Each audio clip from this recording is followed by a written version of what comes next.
Buenos días, mi nombre es Ana María Ortiz Lozano, yo soy residente de primer año de pediatría de la Universidad de Caldas y el día de hoy vamos a hablar acerca de la resolución 3280 del 2018, pero haciendo un enfoque en la atención en salud para la primera infancia e infancia. Nuestro objetivo es conocer y comprender cuáles son las directrices actuales de obligatorio cumplimiento para la promoción y mantenimiento de la salud en la primera infancia e infancia.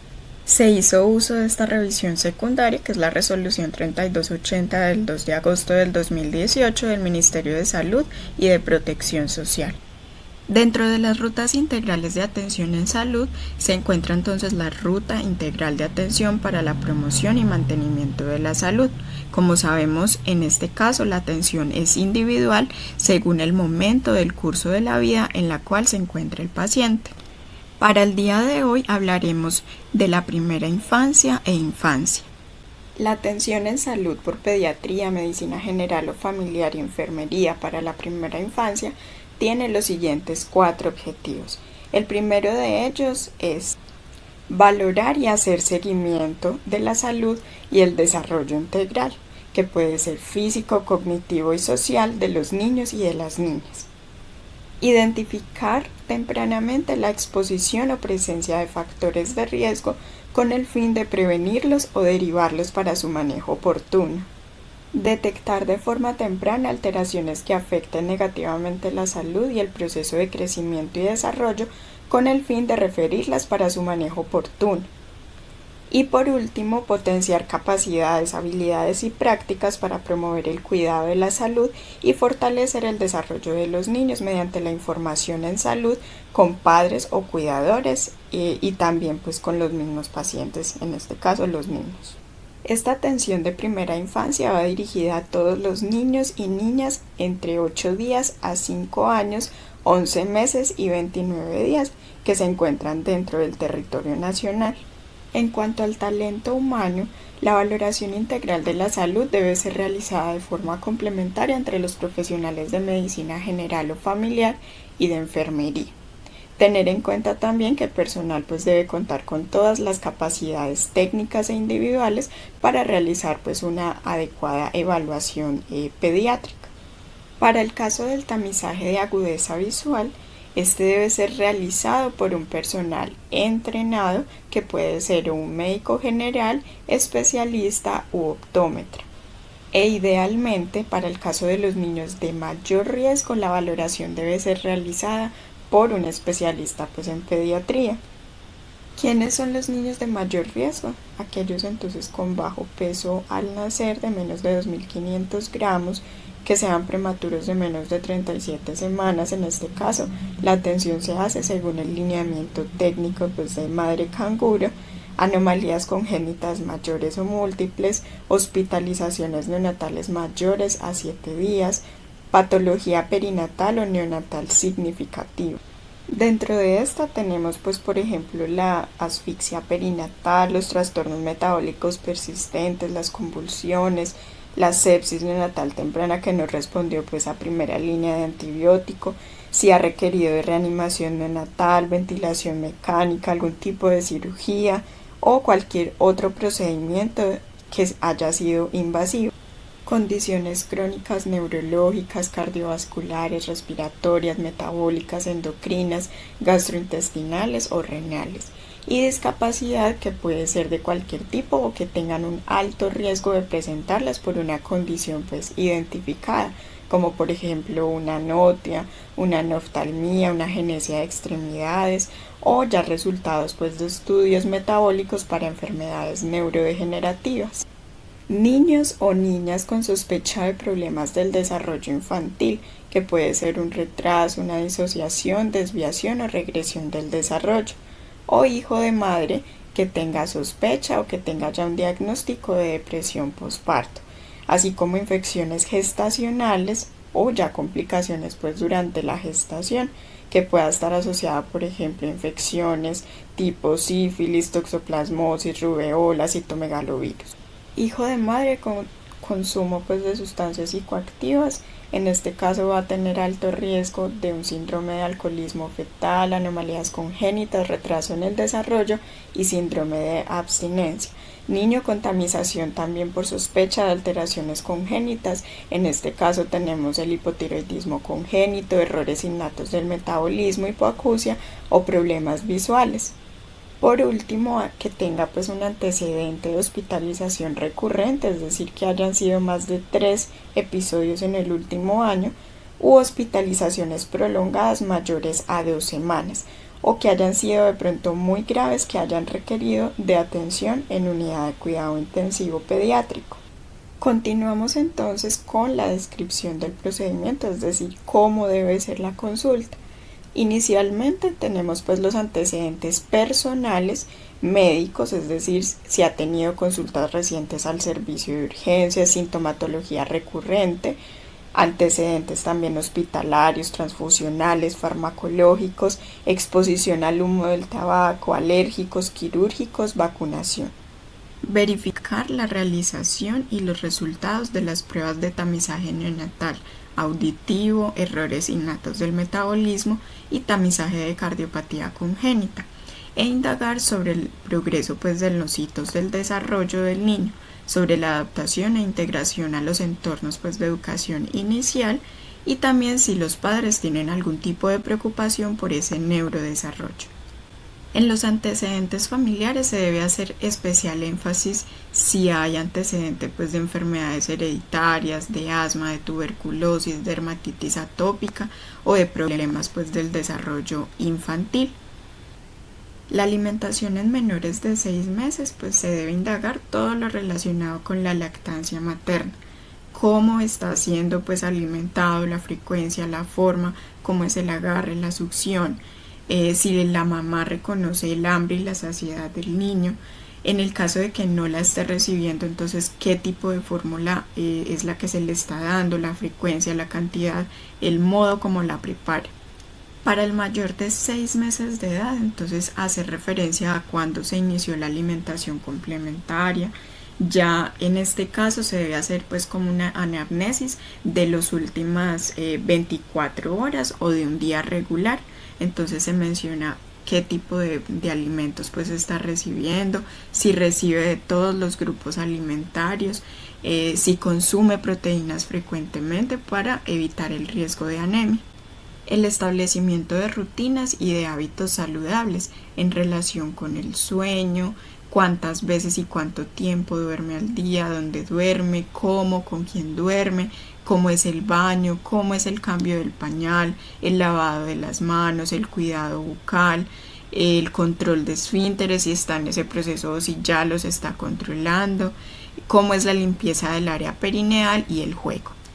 Prácticas de crianza y de cuidado, entonces cómo es la forma de comunicación, si se expresa adecuadamente el afecto, si se realizan actividades para estimular el desarrollo, qué tanto se expone el niño a televisión, a videojuegos, también cómo es el juego, si ya es en compañía, cómo se relaciona con la familia y con otras personas, y el conocimiento sobre cuándo está pues enfermo. Cómo se establecen los límites y también la disciplina para corregir, como si hay de pronto vivencia pues de violencia en el hogar, la valoración o actualización de la conformación y de la dinámica familiar. Generalmente esto se hace a través del familiograma, especialmente pues a través del APGAR familiar, del cual hablaremos más adelante, y la valoración de las condiciones de vida, el contexto y las redes de apoyo y cómo ese entorno puede influir positiva o negativamente sobre el desarrollo pues del niño y también sobre esa dinámica familiar. El APGAR familiar, como sabemos, pues es una herramienta muy importante para identificar el grado de satisfacción familiar y de las situaciones de conflicto o de riesgo familiar en términos de grado de disfuncionalidad familiar. De acuerdo entonces al grado de calificación pues que se le den a las diferentes preguntas, que van de 0 a 4 puntos, vamos a tener una puntuación que es normal entre 17 y 20, si hay una disfunción leve entre 16 y 13 puntos, una disfunción moderada entre 12 y 10 puntos y una disfunción severa menor o igual a 9 puntos. Mediante todas las técnicas semiológicas se debe realizar pues un adecuado examen físico. Este debe incluir la toma de los signos vitales, incluyendo la saturación de oxígeno a través de la pulsioximetría y, muy importante, la toma de la presión arterial. Esta presión entonces se debe determinar si es adecuada o no de acuerdo a las tablas de percentiles de tensión arterial en niños y niñas. Dentro de todos los aspectos a evaluar en estos niños, la resolución hace énfasis en la evaluación del cuello, buscar si hay de pronto anormalidades en la glándula tiroides y explorar el tamaño de los ganglios linfáticos, examinar la orofaringe para descartar que no hayan crecimientos asimétricos a nivel de las amígdalas y determinar que no haya una hepato o esplenomegalia. Identificar alteraciones rotacionales o angulares en miembros inferiores, deformidades a nivel de la columna vertebral, evaluar si tiene también de pronto desviaciones, si hay de pronto una escoliosis, una cifosis o lordosis anormales. Indagar por la presencia de tos persistente, pérdida o no ganancia de peso en los últimos 3 meses, fiebre de más de 8 días y si hay de pronto un contacto reciente con una persona con tuberculosis.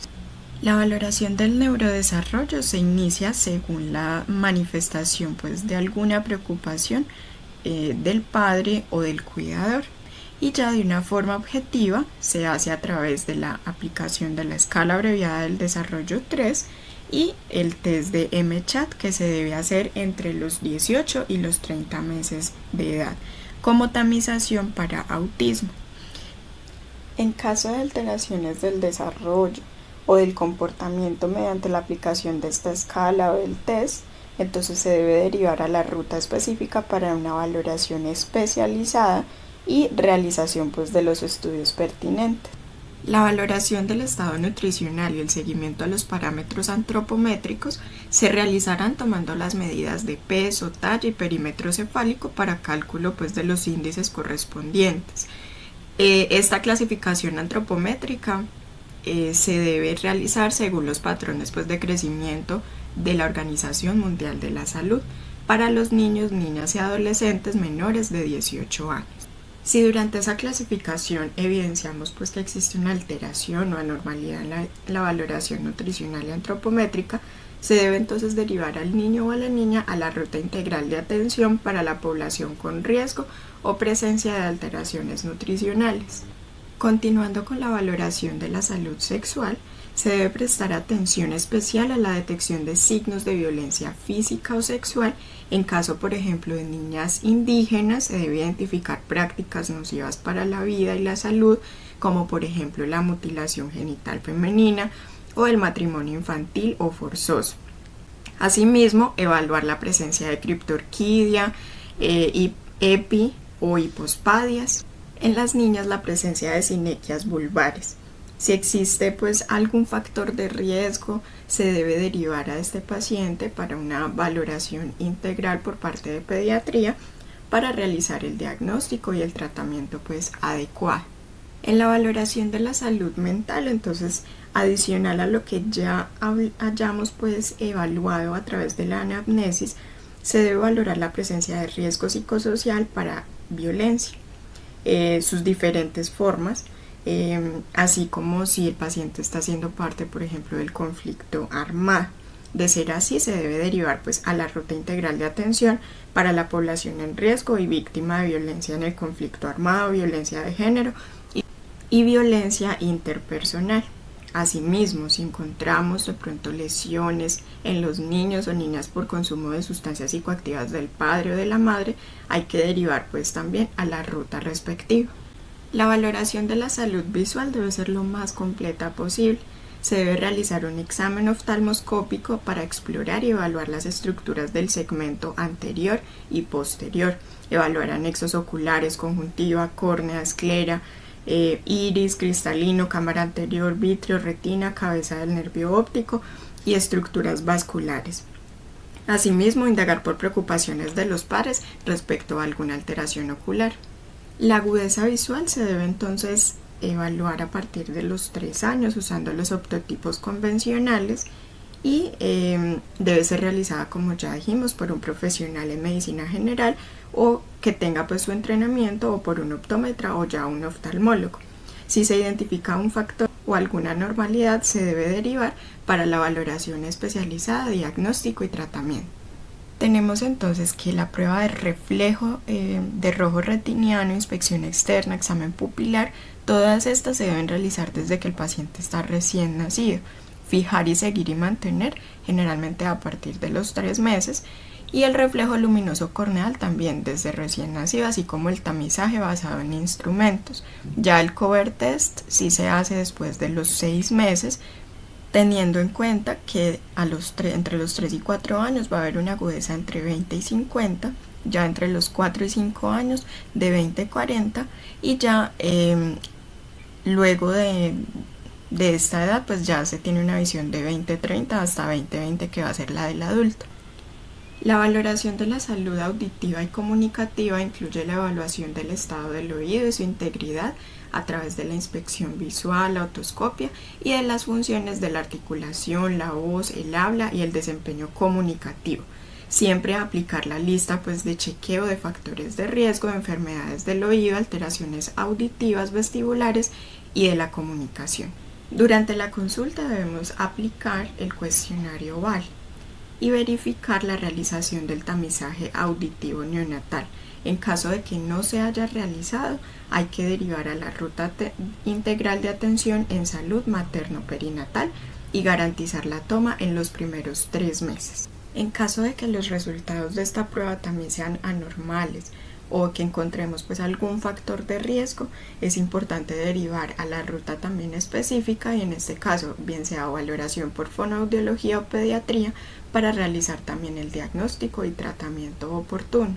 La valoración de la salud bucal va dirigida a realizar el reconocimiento del estado de las estructuras dentomaxilofaciales, cara, maxilar, mandíbula, labios, comisura labial, mejillas, encías, zona retromolar, piso de la boca, superficie ventral y dorsal de la lengua, paladar duro y blando, orofaringe, articulación temporomandibular y estructuras dentales, así como la funcionalidad de las mismas. Si encontramos alguna alteración, derivamos para la valoración por odontología y dar el manejo respectivo.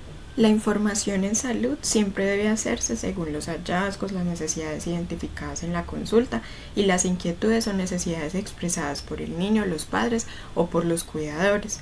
Siempre va a estar entonces enfocado en las prácticas de crianza protectoras y basadas en derechos, la prevención en violencia, la promoción de la salud, el bienestar, crecimiento y desarrollo. También promover una adecuada alimentación, promoción de hábitos y estilos de vida saludable. Entonces evitar el sedentarismo, el uso prolongado de la televisión, los computadores u otras pantallas, promover el cuidado de los oídos, de la visión, los hábitos de higiene personal y de cuidado bucal, alertas tempranas también para la pérdida auditiva, conductas protectoras, teniendo en cuenta normas de control y manejo del ruido para el mantenimiento de la salud auditiva. Asimismo, dar pues todos los signos de alarma para enfermedades prevalentes de la infancia, asma, tuberculosis, manejo adecuado en casa y educar para consultar a urgencias en los casos que sean necesarios. Para el caso de los niños menores de 6 meses, se hace énfasis en informar acerca de las medidas y estrategias para el mantenimiento de la lactancia materna exclusiva, que el padre o el cuidador o adulto significativo para el niño aprenda a reconocer el llanto y cuál es la necesidad pues que tiene para ese momento. Asimismo, prevención de la muerte súbita y dar pues todos los signos de alarma importantes para reconsultar. El plan de cuidado debe hacerse conforme a los hallazgos o a las necesidades para promover y mantener la salud del niño o la niña, así como para promover su desarrollo integral en la primera infancia. Si de acuerdo a estos hallazgos encontramos pues algún signo o síntoma de alguna enfermedad que no haya sido diagnosticada, debemos dar pues un diagnóstico oportuno y un tratamiento. También verificar que el niño o este paciente pues haya accedido a todas las atenciones definidas en el esquema de intervención en salud individual. En caso de que no lo haya hecho, pues se debe derivar a estas rutas para su realización. Verificar que se haya hecho el tamizaje auditivo neonatal en los primeros 3 meses, dar atención para la promoción y apoyo de la lactancia materna, atención en salud bucal por parte de odontología y la desparasitación intestinal, que para niños entre 12 meses a 23 meses se debe dar albendazol 200 miligramos dosis única unido pues a la suplementación con hierro. Para los niños entre 24 meses y 4 años, la dosis se aumenta a 400 miligramos vía oral dosis única. En el caso de la suplementación con hierro, la dosis es de 1 miligramo por kilo por día. En caso sobre todo de madres con antecedente de bajo peso en el embarazo o durante la lactancia materna, esta suplementación debe darse desde que el niño nace, excepto de que se le esté administrando una fórmula láctea. La fortificación casera con micronutrientes en polvo entre los 6 y 24 meses con un ciclo cada 6 meses, la suplementación con hierro y vitamina A entre los 24 y los 59 meses. La dosis del hierro va a ser de 3 miligramos por kilo por día 2 veces al año y la vitamina A va a ser de 200.000 unidades en una sola toma 2 veces al año. Solicitar un hemograma en caso de factores de riesgo, que ya los vamos a ver más adelante, la vacunación también según el esquema vigente e importante la educación grupal para la salud. ¿Cuáles son entonces esos factores de riesgo para solicitar un hemograma? Entonces, hijos de madres sin controles prenatales o que hayan tenido bajo peso durante el embarazo, con índices de masa corporal por debajo de 20, que no hayan tomado pues la suplementación con hierro, que sean niños prematuros o con bajo peso al nacer o que se le haya hecho un pinzamiento precoz al cordón umbilical. Introducción temprana de la leche íntegra antes de los 12 meses de edad o alimentación complementaria que sea deficiente en hierro, infecciones recurrentes o pertenecientes de pronto niño a zona endémica de parasitosis o exposición a contaminación por metales pesados. La educación individual para la salud entonces se debe realizar en función de los hallazgos, necesidades e inquietudes y capacidades a fortalecer para el cuidado y desarrollo integral. Entonces, si encontramos problemas de higiene corporal o bucal, dificultades para establecer hábitos o rutinas o problemas del desarrollo que estén muy relacionados a la falta de estimulación. Familiares con dudas respecto a cómo iniciar la alimentación complementaria, problemas de crianza o niños que presenten accidentes frecuentes o enfermedades recurrentes o que definitivamente no se lleve a cabo una adecuada adherencia a los tratamientos propuestos por el médico. Dentro de los insumos, instrumentos y dispositivos, entonces recordar el carnet de salud, las gráficas de clasificación nutricional, las tablas de percentiles de la presión arterial, la escala abreviada del desarrollo 3, el test del MCHAT, el cuestionario VALE y el APGAR familiar, así como los materiales para el examen físico. Recordar entonces que los que son de obligatorio cumplimiento son las gráficas de clasificación nutricional, la escala abreviada del desarrollo 3 con los kits de materiales, el cuestionario VALE y el APGAR familiar. Este es un resumen de las diferentes atenciones según la edad. Entonces, por ejemplo, para el caso de enfermería, entre los 2 y 3 meses, 6 a 8 meses, 9 a 11 meses, 18 a 23 meses, 30 a 35 meses y 4 años. Por odontología, a partir de los 6 meses de edad. Y la atención para la lactancia materna desde el primer mes y según los hallazgos. Asimismo, el tamizaje para hemoglobina se debe hacer entre los 6 a 8 meses y 18 a 23 meses. Para el caso de la fortificación casera con micronutrientes en polvo, entonces entre los 6 y 8 meses, 12 a 18 meses y 18 a 23 meses.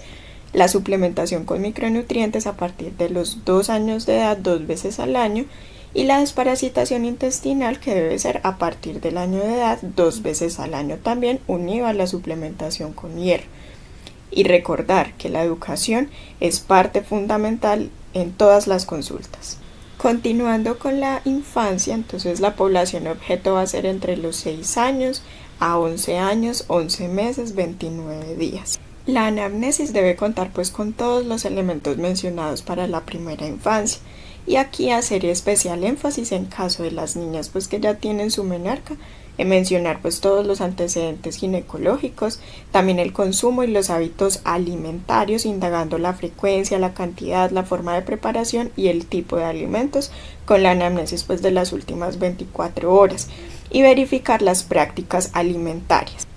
Prácticas y hábitos saludables como el juego, la actividad física, la higiene oral y corporal, incluyendo el lavado de manos y de área perineal, el sueño, el hábito intestinal y urinario, el control de esfínteres, la fotoprotección y exposición a televisión, videojuegos, uso del tiempo libre.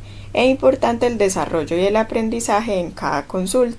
En la valoración del desarrollo y rendimiento escolar, entonces hay que indagar acerca del desempeño de ese rendimiento escolar, el aprendizaje y el comportamiento de acuerdo a la revisión por sistemas. De encontrarse preocupaciones o quejas sobre el rendimiento, el aprendizaje o la vida social del niño, se debe entonces aplicar el test de la figura humana de Goodenough-Harris en la misma consulta que tiene un adecuado rendimiento para identificar niños con déficit cognitivo.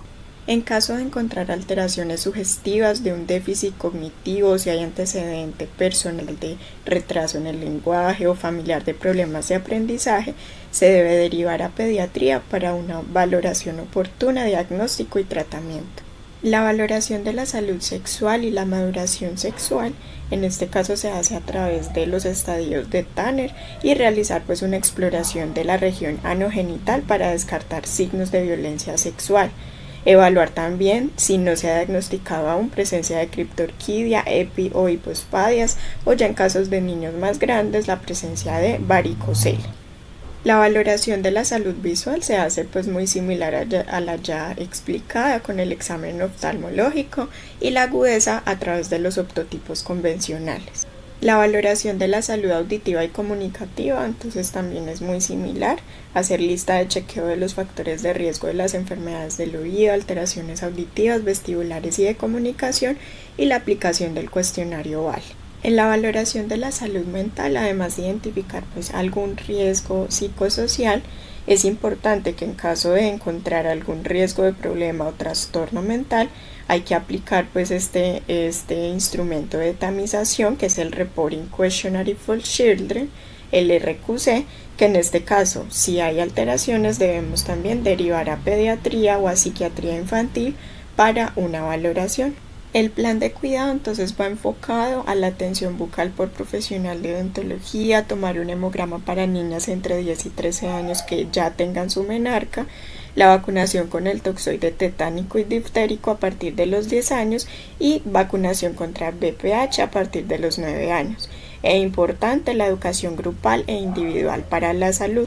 En los instrumentos, insumos y dispositivos, entonces no olvidar el carnet de salud infantil, las gráficas de clasificación nutricional, las tablas de percentiles de presión arterial, el cuestionario RQC, el test de los estadios Tanner, el cuestionario VALE, el test de la figura humana, el APGAR familiar y los materiales para el examen físico.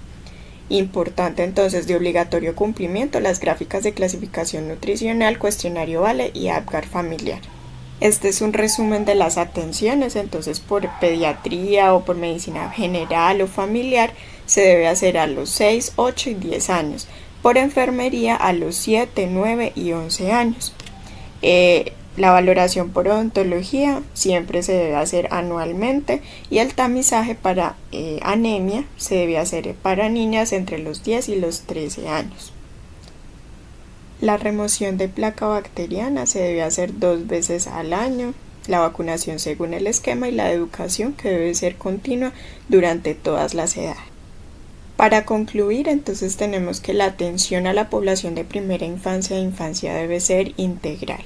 Identificar de forma temprana y oportuna los factores de riesgo que puedan afectar negativamente la salud del niño, darle un adecuado manejo y evitar complicaciones a largo plazo, así como implementar los diferentes cuestionarios o instrumentos que ya les he mencionado para realizar una mejor tamización.